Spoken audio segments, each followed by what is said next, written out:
gives new definition to spaced out? I'm just thinking about that. A little pun. What you know, does? us in the space uniforms. Did you look at the little break spot? Yeah. All right, so you were talking about the lady that you angered about the popcorn. No, you were talking about the lady I angered. Oh, I thought you Let's were. hope she's one of the few people who doesn't watch this show, and she wasn't. She went back several times. We're not gonna. Didn't she? About people who eat a lot of concessions. Yeah, but this lady just. There are some people I'm sorry. who are eating these unhealthy snacks, where they pretty much are. Yeah. But you wouldn't ban when them. they finish one. You would never ban them. Right? No. No. The more, Would you? The more unhealthy, the better. No, if I ran a ballpark, I'd have some healthy food. But I'm just kind of an idealist. I would like to see some healthy food. I mean, all this crap they serve in typical ballparks is that people love it, I guess. Hot dogs and cotton candy and popcorn. That's why it sells. Okay, that's right. So who decides? You? No, I'm not the person. You can have arugula. No, I don't want arugula. I want popcorn. Okay. Yeah. A nice salad. A nice salad. There are some people who, you know, they don't even wait for the beginning, the inning to end. When they finish one unhealthy snack, they chomp down the aisle and go get another one. They're hungry. If it's in the middle, they are hungry. They're hungry. But so the concession stands, and they don't charge Yankee Stadium prices, but they charge pretty good prices. Can I ask you this? They're buzzing. Do you think if the game was a little more exciting, they might stay and watch more of the game and eat less? The game is good. Oh, I'm sorry. Okay. The Saturday night game was terrific. Yeah. Terrific pitching. The young guy who he was so excited. He was 21 years old. I found out reading the News Journal Sunday, and he was just so excited. He started this little. It was a great story. It was a great night. They played good ball. They played error-free ball. A lot of aggressive base running. Good fielding. Good. It was the best baseball experience I've ever had. Other than the big league, sure. Including the big leagues. Oh, come on. Yeah. No, let's not. I mean, I've been to Yankee Stadium a lot. I've seen A-Rod and Jeter and Mark Teixeira and all these. I've seen Roger Clemens pitch in Yankee Stadium.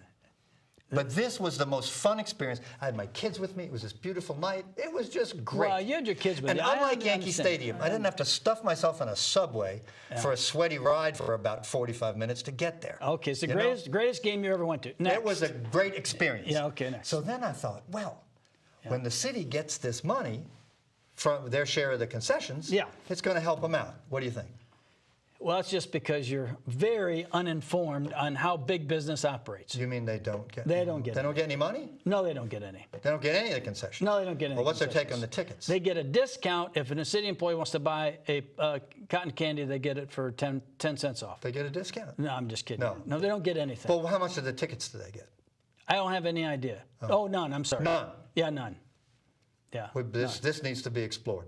Well, really, don't worry about it because you had a good time. Because listen, when we're all down there at the bankruptcy window, you can say, but Your Honor, the popcorn and cotton candy was great. It was just wonderful, and we had a good time while the stadium was still open. Are you trying to suggest that although the Pensacola Blue Wahoos are a big success, it is of no benefit to the city? Oh, I think it could be a great benefit to the city. The problem is how long it's going to take. That if it grabs on, and if we get this massive investment in downtown. Well, now I've heard from another source that the downtown merchants are not that happy about it. People are spending their entertainment dollars at the park.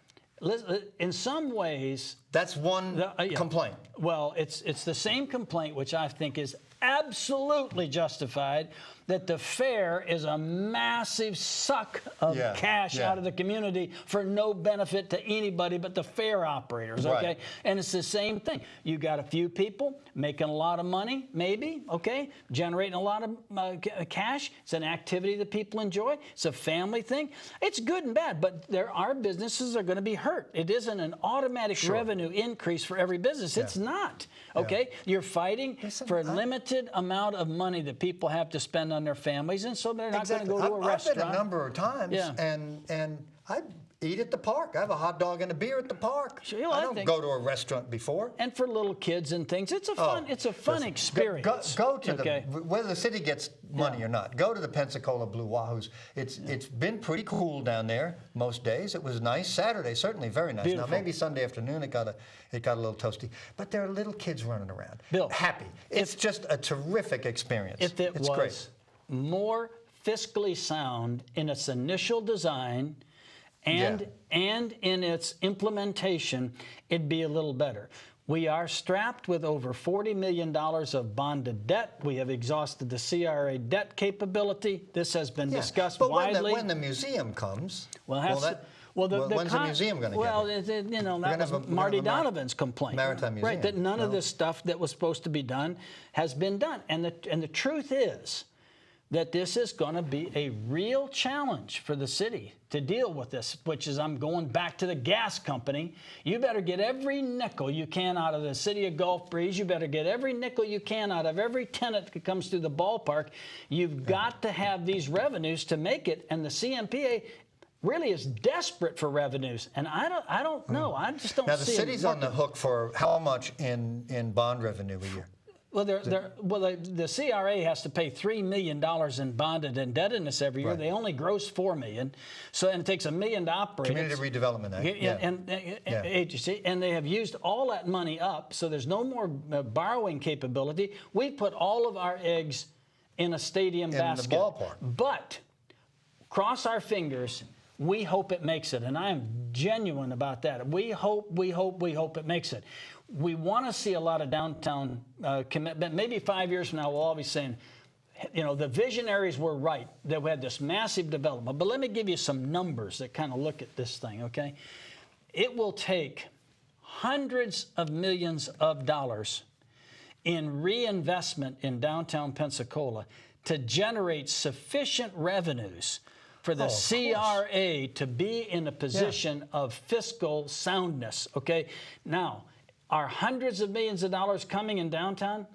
First of all, you don't have that much land mass, number one. And number two, right now, and with the economy, it's just not highly viable. You know, and that's what worries me, is that the viability of this downtown investments, I don't think is very strong. Yeah. All the commercial property and all the residential property in Pensacola only generates about $12 million in ad valorem taxes. So to generate another $3 million, you'd have to have an awful lot of valuable property paying ad valorem taxes. It is not highly likely it's going to. But it's easy to criticize. And in something like this, the people who put their time and effort into this started off well-intentioned. But the truth is, the real core truth is, this was an organizational disaster under the former city manager and city council that set up the CMPA. This should have been operated by the city of Pensacola. And here's the problem. Elected public officials wanted to have the deniability if it all went bad. Hey, we didn't do it. That was the CMPA problems. So what happens? Do you know that every single member of the CMPA is appointed by the city council? It's like, what are you doing? What do you set up another government? A downtown improvement board, a CMPA, a Santa Rosa Island Authority, an ECUA. How many cities have their own utility, independent governments? We are nuts about governments in a community in which we claim we are for smaller governments. It makes no sense to me. Well, this bigger government may result in a smaller city. We're the only major city in Florida that's lost population since the last census. And you can see, there's no prospect in the city of Pensacola for lowering taxes. None. You can't. You cannot invade the revenue source any more than you have, and you've already sucked up all your ad valorem tax revenues, as we've discussed, on pension problems. And there's still not enough. And how many people have you heard? A lot of them say, well, they work in Escambia County, but I remember talking to people. Well, they're going out to Woodbine Road in Santa Rosa County. They like the schools, and the property taxes are lower. And it's hard to argue with that. Or they go across the bridge to Lillian. Or Gulf Breeze even. Okay, so what we know is you've got these problems in the city of Pensacola. Has it been helped or hindered by the development of this Community Maritime Park Association multi-purpose facility? Well, right now, the multi-purpose facility is a single-purpose facility. Let's not kid ourselves about it. And the LLC that is the tenant for the ballpark is now, by all accounts, running the whole place, including ads in the paper, booking people, saying, come and use the facility, et cetera. It's like, wait, who's running the show? That's a question I'd have. And is this in the best interest of the city of Pensacola? And I think there's some serious question. We ought to debate it. We ought to have public discussions about it, okay? But, there is some unquantifiable but real intangible benefit. I mean, there really is a spirit if you go down there. It's beautiful. It is neat. It's a big success in that sense. I hope we can figure out a way to make it work money-wise. But we've got to have more more of this. We got more adversarial give and take and negotiations and things. We can't. This is not a public asset you can just give away to your buddies. You can't do this. This is a public asset that has to be careful. But of course, to offset this $3 million a year in bond revenue, they get a lease fee for the park. You don't have it right. You still don't have it. The lease fee to the park goes to the CMPA. The CMPA, I'm just kidding, I know you know that, but the CMPA gets all that money. Right. The CRA only issued the bonds.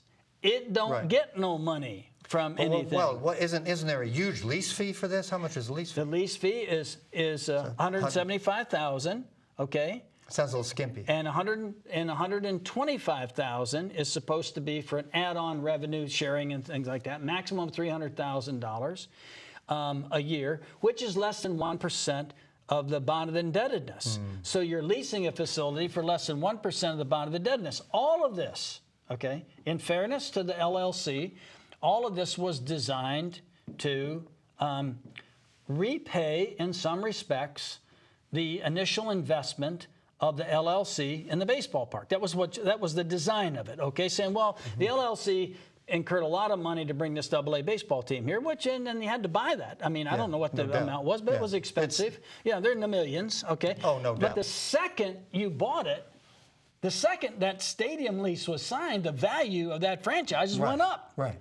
So the returns... However much money it cost, however much money didn't go away, that value's in the ball team. Well, you've got the ball team, so you could resell the franchise, but that franchise now is tied in with a very, very favorable lease, which makes the asset worth a lot more money. So the LLC has come out very nicely. So why do we have the structure of the deal the way we do, where the end result is the CMPA, from what we now know? I could be dead wrong about it. I hope I am wrong. I hope at the end of the year we can say, you know what, the CMPA made some money. Right now, I don't think they're going to have enough money to mow the grass, okay? I don't think they're going to have enough money to do anything. I think they're going to be short.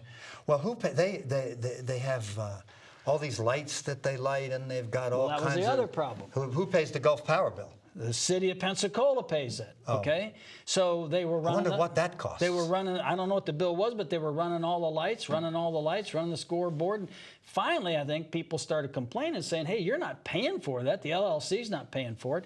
I'm not sure whether the CMPA was paying it or the bill went right to the city of Pensacola. I read the lease. I think it went right to the city of Pensacola. I think the city of Pensacola... I'd like to see the Gulf Power bill for that place. Has to pay all the bills for the lights there, too. So, but you know what? We'll know in a year. Okay, in 2 years, we're going to know exactly what the situation is, and we'll have good, sound accounting data to tell us.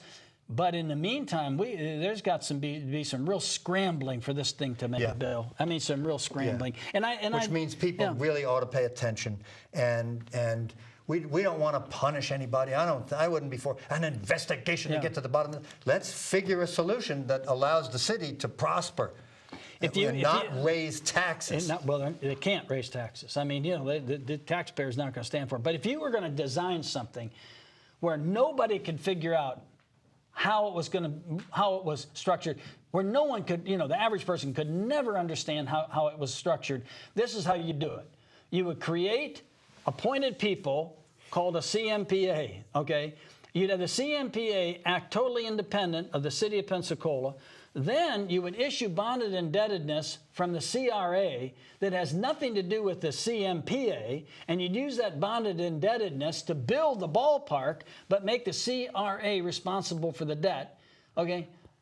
And in the end, you would make it where you can't figure out who's responsible for what, the city of Pensacola, the CMPA, or the CRA. You would design it that way if you didn't want anybody to understand how it was set up. That's what you would do. Simpler way to do it, city of Pensacola should have done it with the administrative officers of the city. Boom, boom, build a ballpark, that's it, okay? Easy enough done. Could have been done that way. It wasn't done that way, okay? And the structure of it The basic question, we're going to take on this big deal. This is potentially really good. How much is it going to cost us? Right. Well, there were Make some reasonable projections. How much is it going to cost us? And when some of these things went away, the museum and various other amenities went away. Yeah. The business plan changed dramatically. Yes. Now it's on a hope. Truly, it's on a hope and a prayer. Do we hope it's going to work? The LLC has a responsibility to build a building, an office building, not a joint use building is what the LLC wants to do now. It's an office building. That's what their right to do, is to negotiate a price for an office building. Well, that will, if built, will add to the ad valorem tax base. That will be good.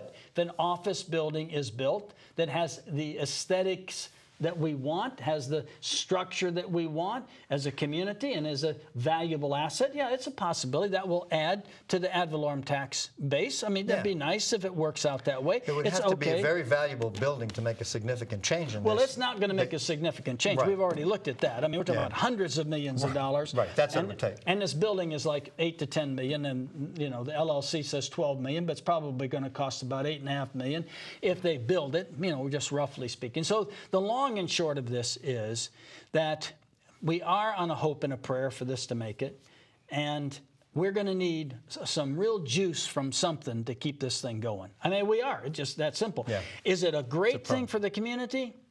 Absolutely, if we can afford it. And that's where we are now, because all of the stuff that was supposed to contribute revenues to this is not there. Just not there now. So I don't know how it's going to turn out. It's just really disappointing that the city's not getting any of the revenue that's being generated by the success. Well, so the city has a stake in failure, but no share of success, apparently. It's been structured in a way that the city's just on the hook, period. Yeah. In fact, any reasonable person structuring this would say, listen, all the profits immediately go off the CMPA to help reduce the bonds. I mean, there's some basic things that could have been done. The truth is, it's never going to make a profit at these lease rates. Right. So you're in a big circle. And it's a long-term lease. And it's a long-term lease. Hard to change. Which, as I've said, added substantial value, I think, to the franchise. Substantial value to it. So you could have some profit sharing in the lease. You could have all kinds of profit. You could. This is where you should have had profit sharing. You resell this team. You share. We recoup. You give us 50% of the profit because we just added huge value to your franchise by virtue of this lease at this bargain basement price. Now everybody said, well, yeah, but you know, this is what ballparks do, and ballparks lose money, and ballparks this, and ballparks that.